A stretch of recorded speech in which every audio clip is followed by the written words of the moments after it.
السلام علیکم ورحمۃ اللہ وبرکاتہ۔ تو دوستو، ہم لوگ نے باب 21 تک ریڈنگ کر چکے ہیں اور آج باب 22 ریڈنگ کریں گے۔ چلیے شروع کرتے ہیں۔ بسم اللہ الرحمن الرحیم۔ اردو کے ادبی دبستان، ادارے، تحریکات اور رجحانات، مختصر جائزہ۔ یعنی آج ہم لوگ اردو کے ادبی دبستان پڑھیں گے، ادارے پڑھیں گے، تحریکات پڑھیں گے اور رجحانات پڑھیں گے۔ چلیے، اردو زبان و ادب کے فروغ اور ارتقاء میں مختلف دبستانوں، اداروں اور تحریکات و رجحانات کا اہم کردار رہا ہے۔ دبستان، ادارے اور تحریکیں مختلف ادوار میں زبان و ادب کو نئے رویے، نئے افکار و تصورات اور نئے اسالیب سے متعارف کرانے اور انہیں نئے امکانات اور نئی سمتوں سے روشناس کرانے میں بے حد معاون ثابت ہوئی۔ ہمارے ادب کی تاریخ میں ابتدائی دور سے ہی ایسے دبستانوں، اداروں اور تحریکوں کی خدمات اور ان کے کارہائے نمایاں کے شواہد ملتے ہیں۔ ایسے دبستانوں، اداروں اور تحریکوں میں نمایاں طور پر دبستان دلی، دبستان لکھنؤ، فورٹ ولیم کالج، قدیم دلی کالج، سر سید تحریک، انجمن پنجاب، دارالترجمہ عثمانیہ حیدرآباد، دارالمصنفین اعظم گڑھ، انجمن ترقی اردو، ترقی پسند تحریک، حلقہ ارباب ذوق اور جدیدیت اہمیت کے حامل ہیں۔ دبستان دہلی۔ دبستان دہلی ماضی میں اردو زبان و ادب کو فروغ دینے میں بعض شہروں نے اہم کردار ادا کیا ہے۔ یہ وہ شہر تھے جہاں بڑی تعداد میں شاعر اور ادیب جمع ہو گئے تھے اور ان کی سرپرستی کرنے والوں کی بھی کمی نہ تھی۔ انہیں ادبی مراکز میں سے ایک دہلی ہے۔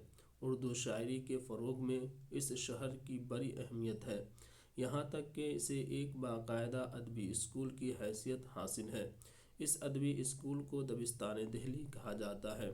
شہر دہلی عرصۂ دراز تک ہندوستان کا پائے تخت رہا ہے۔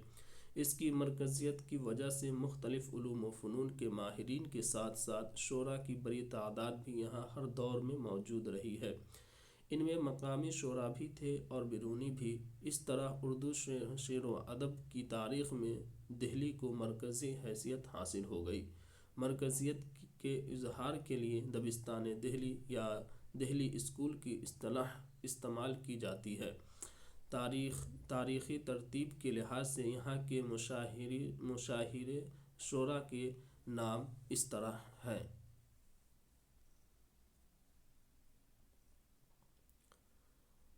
آرزو، آبرو، ناجی، یک رنگ، مضمون، میر سودا، درد، قائم، میر حسن، ذوق، مومن، غالب، مرزا مظہر جانے جانا، حاتم، میر سوز، جرأت، شاہ نصیر۔ دبستان دہلی کے نمائندہ شعراء کا امتیاز یہ ہے کہ اپنی بات سیدھے سادے اور دلنشیں انداز میں کہتے ہیں۔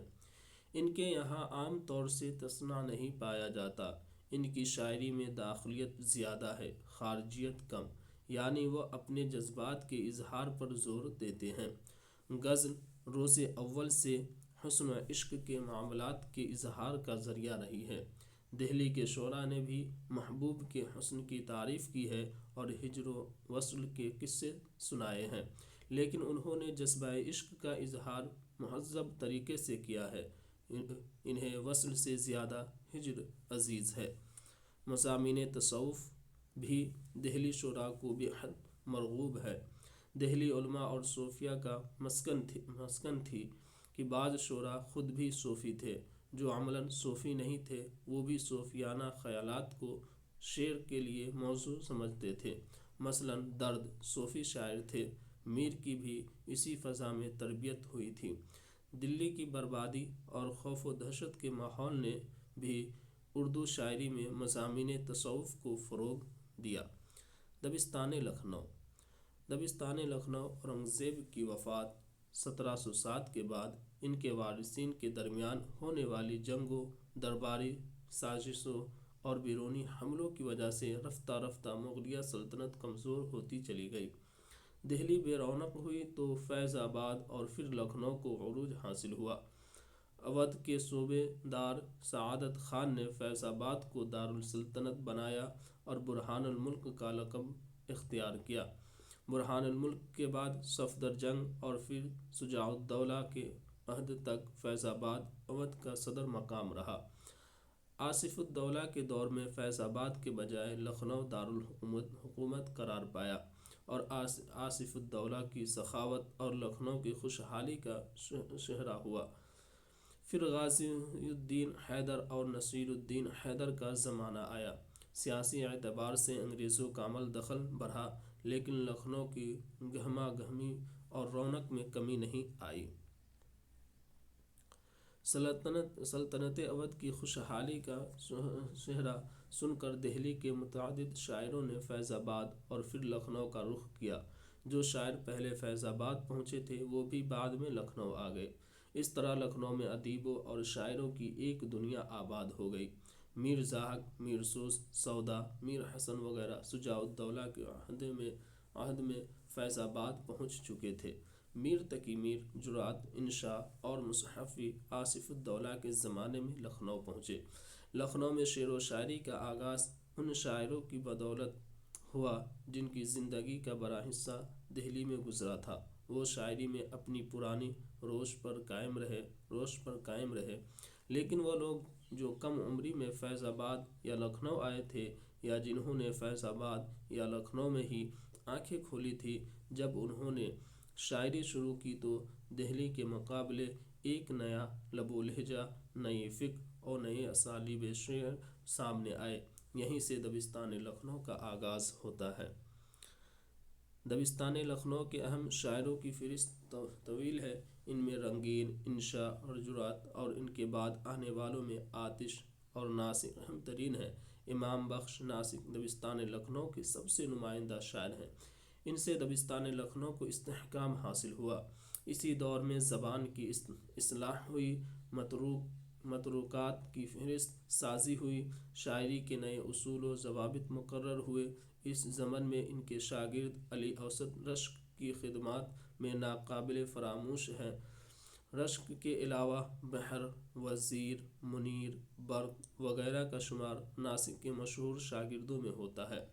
آتش کے شاگردوں میں پنڈت دیا شنکر نسیم، رند، صبا، شوق وغیرہ قابل ذکر ہیں۔ لکھنؤ کی خوشحالی اور عیش و عشرت کی زندگی نے شعر و ادب کو بھی متاثر کیا۔ شاعری میں نشاطیہ لب و لہجہ عام ہوا، داخلیت پر خارجیت کو غلبہ حاصل ہوا۔ اعضائے بدن ہی نہیں، لباس اور زیورات کی تفصیلات بھی رقم ہونے لگیں۔ نازک خیالی اور زبان کی شیرینی پر زور دیا گیا۔ شعری صنعتوں کا ضرورت سے زیادہ استعمال ہونے لگا اور رعایت لفظی کی طرف توجہ زیادہ ہو گئی۔ لکھنؤ میں غزل کے علاوہ جن اصناف سخن پر خاطر خواہ توجہ دی گئی ان میں مرثیہ، مثنوی، قصیدہ، ریختہ اور واسوخت قابل ذکر ہیں۔ فورٹ ولیم کالج 1800 میں قائم ہوا۔ 18ویں صدی کے آخر میں ٹیپو سلطان کی شہادت کے بعد انگریز جنوبی ہندوستان پر بھی قابض ہو گئے۔ تاجر بن کر آنے والی یہ غیر ملکی قوم پورے ہندوستان پر حکومت قائم کرنے کے منصوبے کے مطابق حکمت عملی تیار کرنے لگی۔ انگریز اس حقیقت سے واقف تھے کہ تجارت کے فروغ اور ملک پر حکمرانی کے لیے یہاں کی زبان، طور طریقوں، رسم و رواج اور قاعدے قانون سے واقفیت ضروری ہے۔ اس وقت حکومت کی زبان فارسی تھی، لیکن عوامی سطح پر بولی اور سمجھی جانے والی زبان اردو تھی۔ انگریز گورنر جنرل ویلزلی نے یہ محسوس کیا کہ انگلینڈ سے آنے والے نئے حکام اور عام ملازمین دیسی زبانوں سے واقف ہوں تو یہاں کے مالی اور فوجی انتظامات بہتر طور پر سنبھالے جا سکتے ہیں۔ چنانچہ 4 مئی 1800 کو ایک مستقل تعلیمی ادارے فورٹ ولیم کالج کا قیام عمل میں آیا۔ ویلزلی نے کالج میں کئی شعبے قائم کیے اور لائق اساتذہ کا تقرر کیا۔ ڈاکٹر جان گلگرسٹ کو ہندوستانی زبان کے شعبے کا صدر منتخب کیا گیا۔ گلگرسٹ نے زبان کے مسائل میں گہری دلچسپی لی۔ انہوں نے نہ صرف خود تصنیف و تالیف کا کام کیا بلکہ اس عہدے کے کئی نامور نثر نگاروں کی خدمات حاصل کی اور ان سے ایسی کتابیں ترجمہ تصنیف و تالیف کرائیں جن میں سے اکثر آج بھی اہمیت رکھتی ہیں۔ ان نامور قلم کاروں میں میر امن، حیدر بخش حیدر، قاسم علی جوان، مرزا علی لطف، شیر علی افسوس، میر بہادر علی حسینی، مظہر علی خاں والا اور للو لال جی قابل ذکر ہیں۔ ان ادیبوں کی تصانیف میں میر امن کی باغ و بہار کا نام سر فہرست ہے۔ فورٹ ولیم کالج کی شائع کردہ کتابوں سے ایک طرف جدید نصابی ضرورتوں کا تصور ذہن میں روشن ہوا تو دوسری طرف سادہ اور سلیس نثر لکھنے کی روایت قائم ہوئی۔ اس کی بدولت اردو نثر فارسی امیز اور پرتصنع اسلوب سے نکل کر جدید دور میں داخل ہوئی۔ گلگرسٹ نے چھاپے کے لیے اردو ٹائپ کا مطبعہ قائم کیا جس سے اردو کتابوں کو شائع کرنے کا چلن عام ہوا۔ فورٹ ولیم کالج میں درسی کتابوں کو چھاپتے وقت کتابوں میں مشقیں، فرہنگیں، تعارفی نوٹ اور ضروری حاشیے بھی درج کیے جاتے تھے۔ صحیح تلفظ کے لیے اعراب یعنی زبر، زیر، پیش کا استعمال کیا گیا۔ دو لفظوں کے درمیان فاصلہ، دو مصرعوں کی ترتیب، پیراگراف، واوین اور کاما وغیرہ سے فقروں کو واضح کرنے کا طریقہ رائج ہوا۔ کالج نے طباعت و اشاعت میں نئے تجربے کیے۔ نصابی کتابوں کی تیاری، پرانی کتابوں سے انتخاب، املا اور اسلوب نثر کی معیار بندی اور صحیح طباعت کی جانب توجہ دی گئی۔ باغ و بہار، مثنوی سحر البیان اور کلیات میر کی طباعت اس کی بہترین مثالیں ہیں۔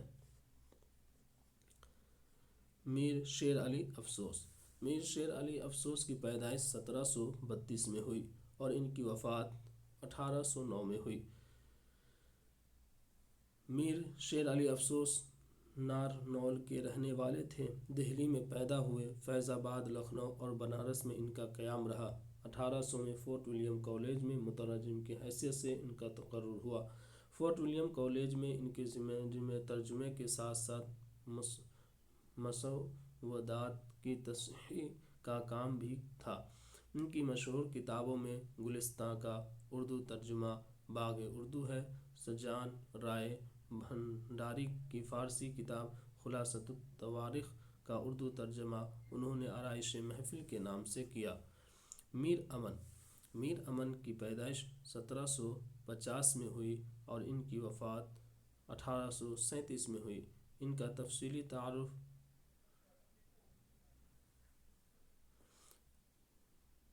باب 15 اردو دبستان گوئی کی روایت میں کیا جا چکا ہے۔ میر بہادر علی حسینی۔ میر بہادر علی حسینی کا تعلق دہلی سے تھا۔ وہ 1801 سے 1808 تک فورٹ ولیم کالج میں رہے۔ گلگرسٹ نے اس کی لیاقت کی بڑی تعریف کی۔ انہوں نے نثر بے نظیر کے نام سے مثنوی سحر البیان کا خلاصہ، اخلاق ہند کے عنوان سے سنسکرت کی مشہور کتاب ہتوپدیش کا ترجمہ، نقلیات کے نام سے 2 جلدوں میں کہانیوں کا مجموعہ اور رسالہ گلگرسٹ کے نام سے گلگرسٹ کی قواعد کا اردو میں خلاصہ شائع کیا۔ ان کے علاوہ کئی دوسری کتابوں کی تیاری بھی ان کا تعاون شامل ہے۔ گلگرسٹ 1759 میں پیدا ہوئے اور 1841 میں وفات پائی۔ ڈاکٹر جان بارٹویک گلگرسٹ جنوبی افریقہ کے شہر ایڈنبرا میں پیدا ہوئے۔ ان کی ابتدائی تعلیم وہیں ہوئی۔ بعد میں ایڈنبرا یونیورسٹی سے انہوں نے طب کی تعلیم حاصل کی۔ روزگار کی تلاش میں پہلے وہ ویسٹ انڈیز گئے جہاں انہوں نے نیل کی کاشت کاری سیکھی اور چند سال وہاں رہ کر